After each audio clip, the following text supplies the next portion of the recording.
Hello everyone, সবাই কেমন আছো? আশা করি সবাই ভালো আছো। আজকে অনেক ইম্পর্টেন্ট একটা ডে আর বিজি ডেও আমার আর আমার হাজবেন্ডের জন্য। সো কি নিয়ে এত বিজি এটাই শেয়ার করবো আজকে তোমাদের সাথে। সো আর্লি মর্নিং এ উঠে আমি সবকিছু টাইডি করে ওদের জন্য খাবার বানিয়ে রেখেছি, বিকজ আমার একটা মেকআপ শুট আছে মেকআপ আর্টিস্টের সাথে। আর obviously it's a paid work. Liana রিয়াদকে আম্মুর কাছে আর তানিশার কাছে বাসায় রেখে আসছি, because the weather was really bad and it was raining outside. Anyway আমার হাজবেন্ডের জন্য ইম্পর্টেন্ট ডে, কারণ হচ্ছে আজকে ওর এক্সাম, ড্রাইভিং টেস্ট। সো ও আমাকে আমার মেকআপ আর্টিস্টের কাছে ড্রপ করে চলে গিয়েছে এক্সাম দিতে। আমার মেকআপ আর্টিস্টটা ছিল ইন্ডিয়ান, অনেক ভালো, and here work is so smooth as well.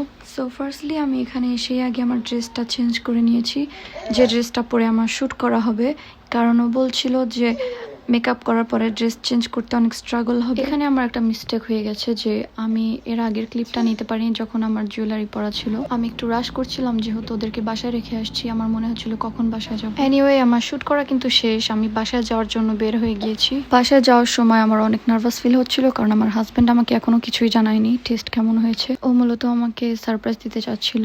বাসায় এসে কিন্তু আমি সত্যি সারপ্রাইজড হয়ে গিয়েছিলাম, কারণ ওর ফেস দেখে আমি বুঝে ফেলেছি that he pass for the test, and alhamdulillah, because this was one of my biggest dream ever. Anyway, since I still had the makeup on, I wanted to put this sari just to take some pictures and videos. So yeah, এটাই ছিল আজকের ব্লগে। সবাই ভালো থাকবে, আল্লাহ হাফেজ।